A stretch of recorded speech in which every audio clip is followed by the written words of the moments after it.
good is this crowd? Apologies in advance, they are leery tonight. Keep that energy going though, please. My guests, MONTY, BETHAM and Erin Clark.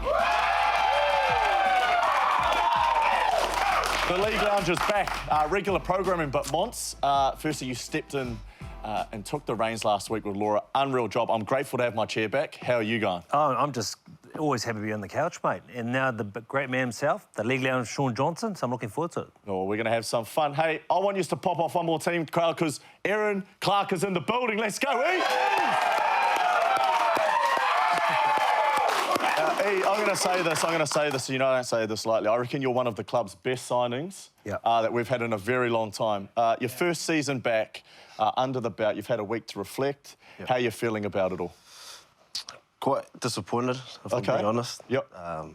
Took me a week to kind of reflect and quite sad that we finished the way we did. I think we started well and, you know, fell away at the end, but I'm just grateful for the year like we had as a team.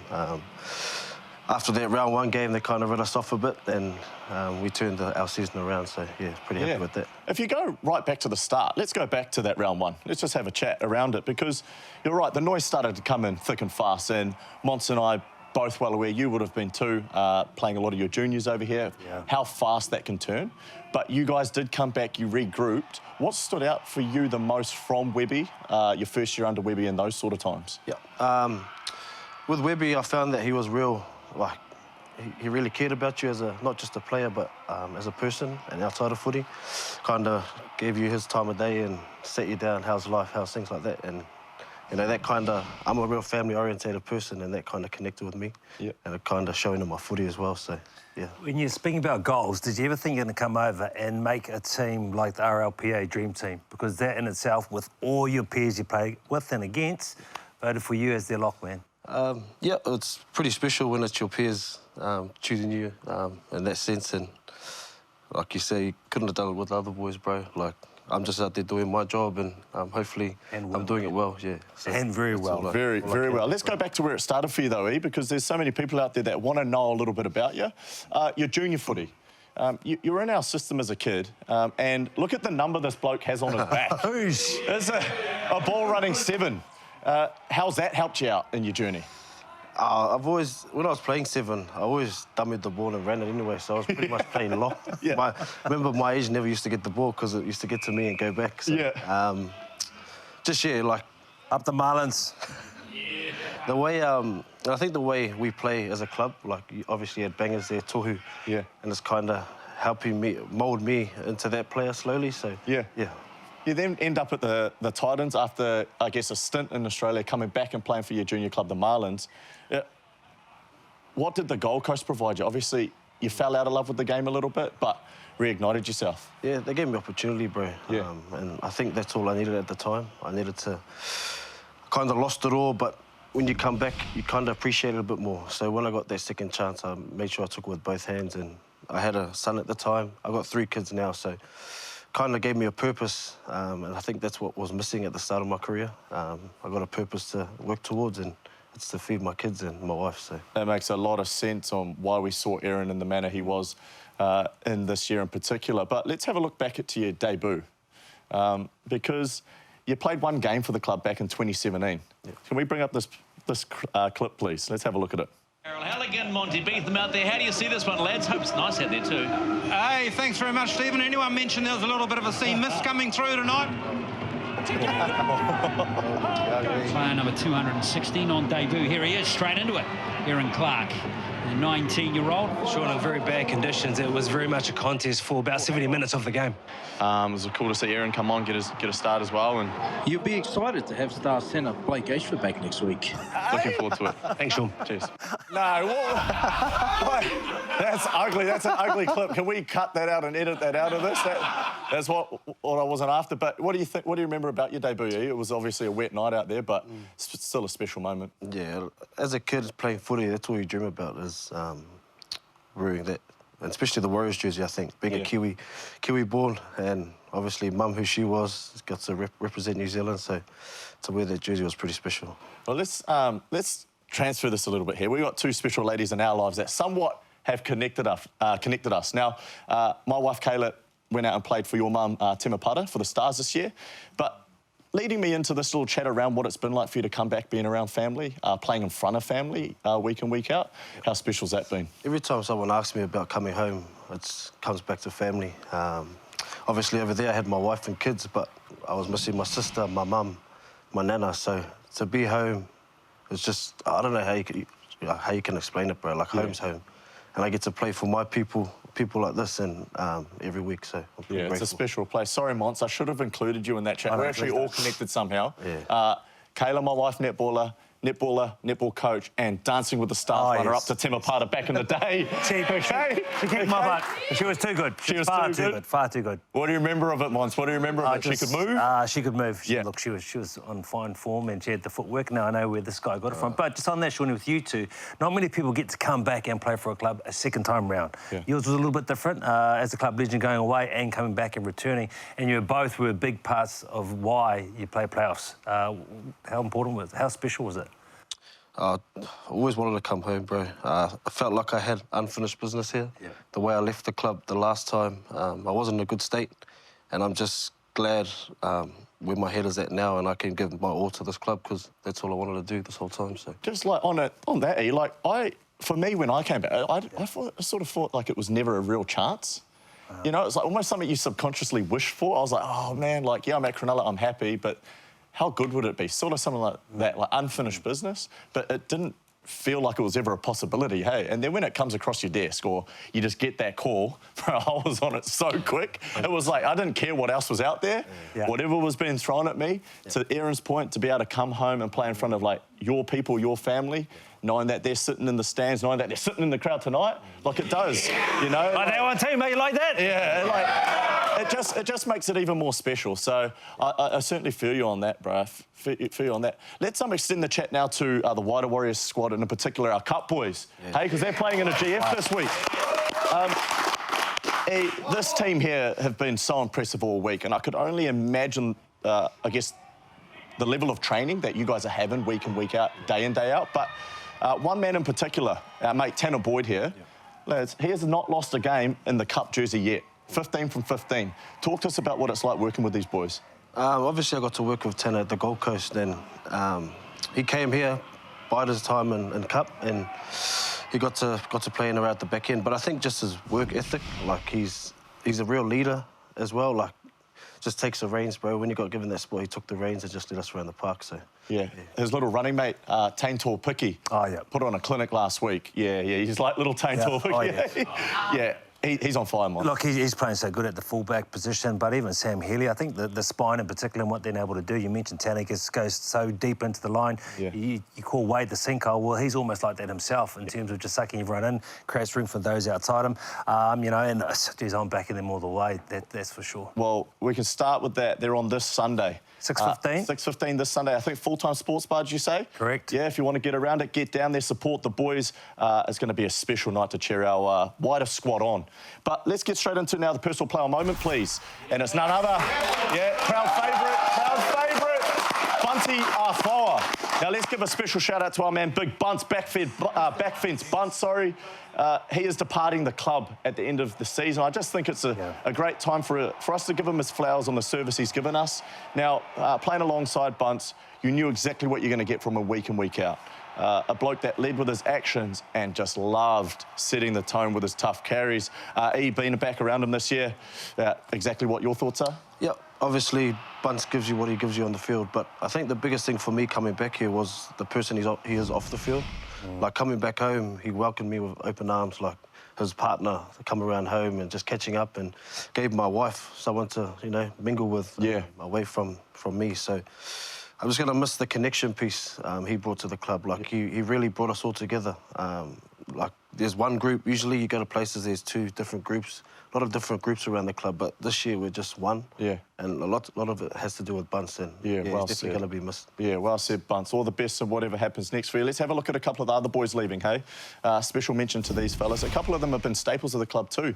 Big Ed Cossey, obviously you got Bunce Harper, Tommy Ali, and Graham Toffler. So, boys, all the best in your next endeavours. Wherever you head, I'm sure there's plenty of opportunity out there.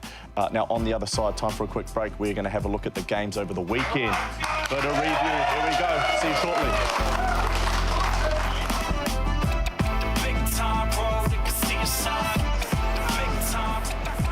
Katoa, the Dolphins halfback and superstar, will be there to break down his first half. Here's Cleary, Talangi, McLean, stands, Cleary, wrapping, throws a dummy, gets it to To'o, kicks, back infield! Unbelievable, he is there! Everybody gets a try!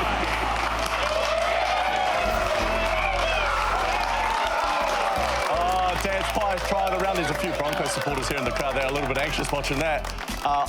Ice Pups, Erin Clark, seems to, wherever he goes, he just seems to kill it. Yeah, he's going well. He's been playing in the middle majority of this year, and I enjoy watching him play because he's a similar player to me, like just robust runs, and he's got a wide base and just strong through the hips, and you'll probably see this in the gym, bro. He can lift Yeah, the techie of doom, the techie of doom. I don't know what he's done as a kid. Powerlifting background or something, eh? Yeah. I think he grew up in a gym. Yeah. His parents are like, CrossFit is hard to like do all those mean ones, you know? And so, yeah, he's a freak of an athlete. Can we bring up the other results from the weekend, though, please?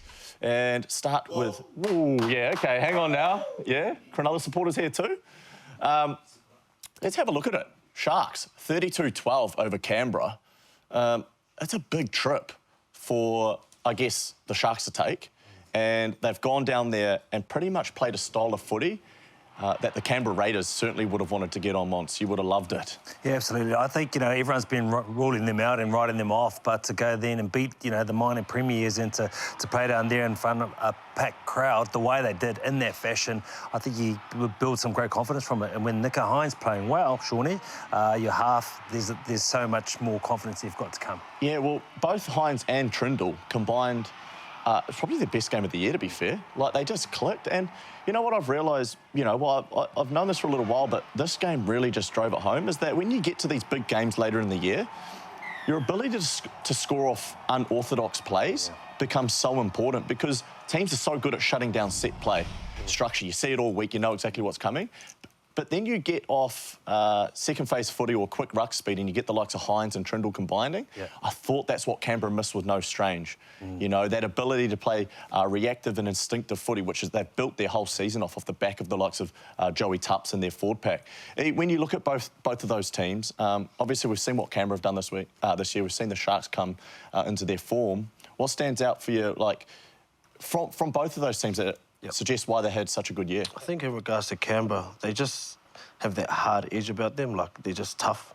They won't die trying. They'll just keep going and going. They'll take you right to the end. And with Cronulla, I think they're hitting their straps at the right time, eh? Yeah. Like Hines, Trindle, slowly coming too. So, and credit to their bench too. I really like watching their benchies come on and just blow that ruck open and change the momentum of games, because nowadays in the game, you need a good bench to, raise the level. Yeah. Let's have a look at the other game, the Bulldogs Panthers, please. Now, this was a friendly reminder to everyone across the competition that the Panthers, they're well and truly here, team. And one player in particular that is getting all the praise is Nathan Cleary, and rightly so. But these pictures of Brian To'o, Alamori, a special stint from their outside backs. 500 run metres between the two, and if you think about Alamotzi and the change that Ivan Cleary made, but you think about Milky Jenkins, he was the guy that was in there playing in fine form, but they left him out in the last 2 weeks for Penrith Panthers. He was outstanding against us at the Warriors. He came up with some big saves and some big momentum shifts in the game, and then this week as well in particular, I think both of them, To'o has to be one of the best wingers ever in terms of that. When you see these guys and see what they can do and carry, they start these sets off for you. So how does that make you feel as a middleman? Yeah, it helps when the little fellas on the edge come in and take the tough carries. We got it at our club too with Roger and Dow. So yeah, definitely gives you a rest too. Yeah, it's a big shift day. Now, boys, just on the Panthers, I feel like each week I've sat on this couch and I've slowly said, are we really starting to talk about them maybe possibly going 5 in a row? And there's a couple of don't jump out of your seats and come at me, all right? But what I saw on the weekend was their best 80 minutes I've seen from them all year. And they were a team that looked like they understood their roles perfectly, all right? At the centre of that is one Nathan Cleary. Now, this bloke simply walked out on the field and just, I'm the best player in the world right now. That's what it honestly felt like. And you see how contagious he was with that mindset and those actions. Like, yeah, he scores tries. Yeah, he's always in the picture. But it's the little things around his game. that really stand out to me, and in particular on this night, or on this Arvo, was his defence. Yep. He was leading the kick chase and getting stuck into Connor Tracy. Now, you don't need to talk about me, all right? But halfbacks that love getting in a kick chase and setting the tone on that side of the ball. Chanel Harris-Tavita stands out to me. What does it do for a side? Just get your energies up. And I think when you're attacking a half, you want to spot them out. But when you've got halves that can tackle, you can't really spot them out. So you've got to find somewhere else. So that's credit to him. Like, he won't get spotted. Well, it's a big task. I think the thing with him, Shaun, is the leadership across the board. One thing to put your body out there in front, and you really embarrass those guys in and around you with bigger bodies to go out there and do a job themselves. But his kicking game, his calmness, his chat throughout the game, he's just the ultimate leader in every asset of the game, which I think has been key for this side. Yeah, they're going to need that leadership this weekend, Mons, going up to Suncorp. That's where we're going to get to, team. On the other side of this break, we're going to be talking preview. Bronx, Panthers, Sharks, Storm. Stay with us. See you shortly.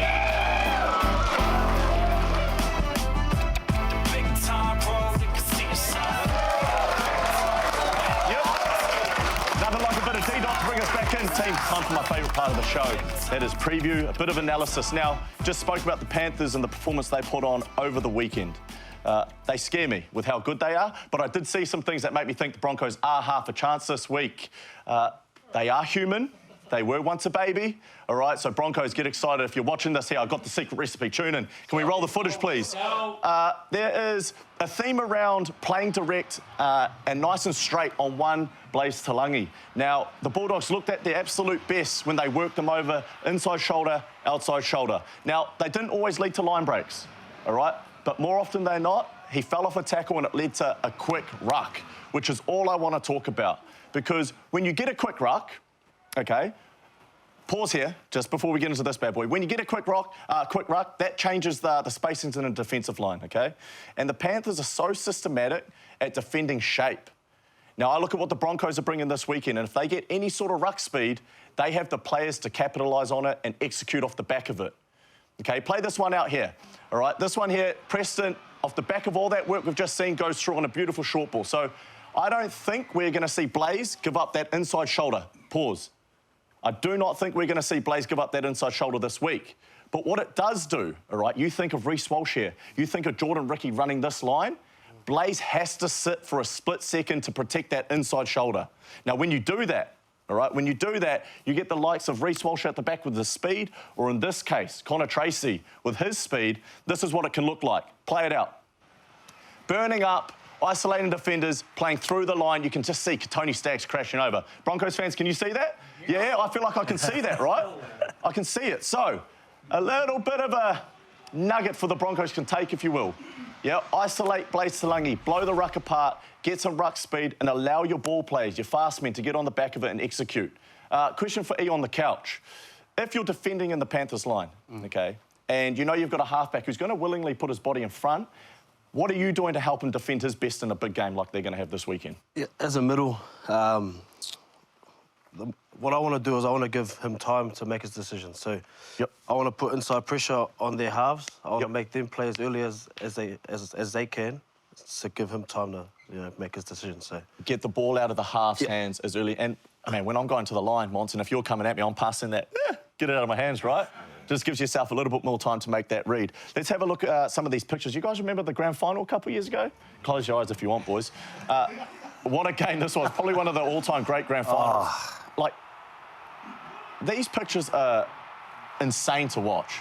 And I think if you're the Broncos, you're looking at them going, like, we have got the game to go toe-to-toe with them. And I feel like, Mons, we could be seeing 2.0 of this on Sunday Arvo. Yeah, I think so. I think this game might be better than the grand final itself, if I'm honest. And the other thing about that too, Reece Walsh has not won against the Panthers in 7 attempts. 3 for the Warriors, 4 for the Broncos. So a guy like that goes, you know what, I've had enough.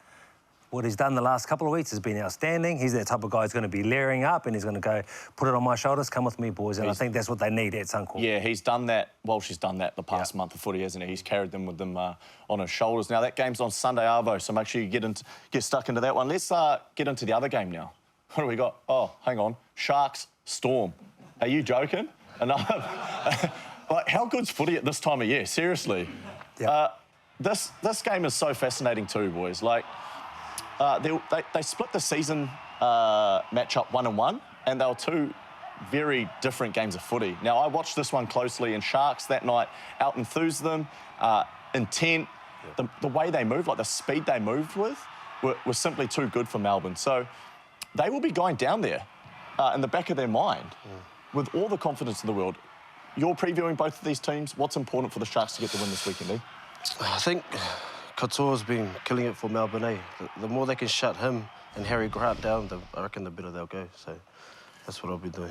When they went down to Melbourne last time, your man Couture that you just spoke about had an absolute field day. Now, he, ex-Warrior, so we don't mind pumping him up, but his timing with Jerome Hughes on this day was the difference, all right? Not just line running, but also intent to contest and compete on last play.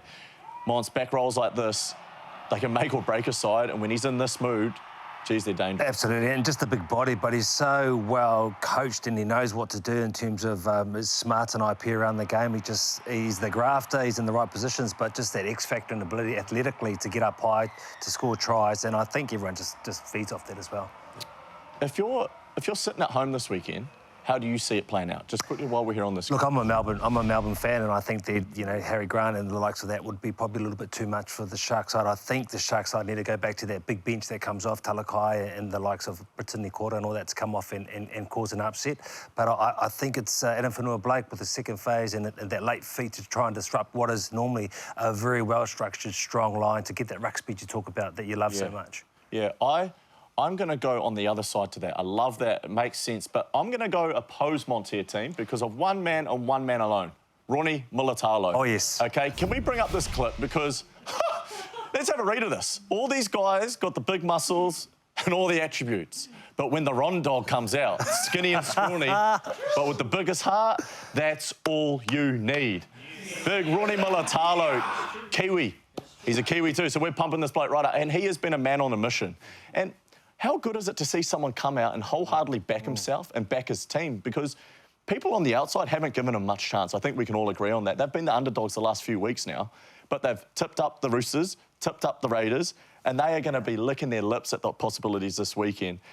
When you go to Melbourne, you've got to be so clinical in what you do. Yeah.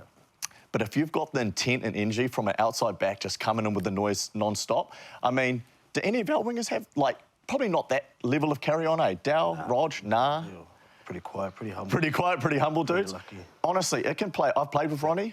It can take you to another gear. He talks about it, and the same breath he bees about it. Like, he's both. He walks the talk and he talks the talk, which just, you know, that pumps you up, I'm sure. Yeah. Well, that game's on Friday night, so strap yourselves and get that bout and just click that bad boy, you know, Friday night. Team, time for the Ford fan question. Yeah? You guys want that? Nice. Come on now. How many chapters in your new book will be dedicated to the great Blake Ashford? Man, we might have to make a few edits to the show, team. All right, out the back there. Ash has probably written that in. Here we go. Have a look at it, team. And just on that, while you're showing that beautiful book, Shaun. I got a book. Did someone say published author? Or what? Shaun, when you play the game, you play it like no one else. When you're doing media, you're doing it like no one else. Now, I'm thinking this book's going to be like no one else. What sort of insight, what can we expect from this book, man? Yeah, thanks. I mean, this book is something I'm actually really proud of. Now, I've come out a few times and I've said I'm not much of a reader, right? So I didn't really have too much to gauge it off. But what I could do was sort of speak, I guess, from the heart and tell my story through my own eyes. One thing I felt throughout my career is a lot was said about me, you know, but it was always from other people. The narrative was always controlled by media outlets or just whatever someone wanted to write. It was never through my voice. So here, I've got a book, it's called Perspective, and it's called Perspective because I feel like that's what I guess gave me the best 13 years of my life, you know, being able to have that outlook. And yeah, like I said, Mon, something I'm truly proud of. It's not too much around high performance or I'm going to get you out of bed at 7 a.m. in the morning, we're going to go motivate you. Nah, it's not that sort of book. It's a real book about the struggles. It's a real book about the highs and how I dealt with that and how I also dealt with the setbacks and the lows, you know, because, yeah, she's a roller coaster like we all know, right? So, yeah, I definitely think there might be some things in here that, you know, if you're at home, whatever job you're in, high-pressure environments or things like that. You guys going to get the book? Right? Yeah, I get the book. This might help you. You just never know, eh? But yeah, published author team. Extremely grateful for that. Guys, that's all we got time for. That's all we got time for. I know it goes fast. Hey, audience, unreal. Thank you so much for coming in. Can you please make some noise for my guests?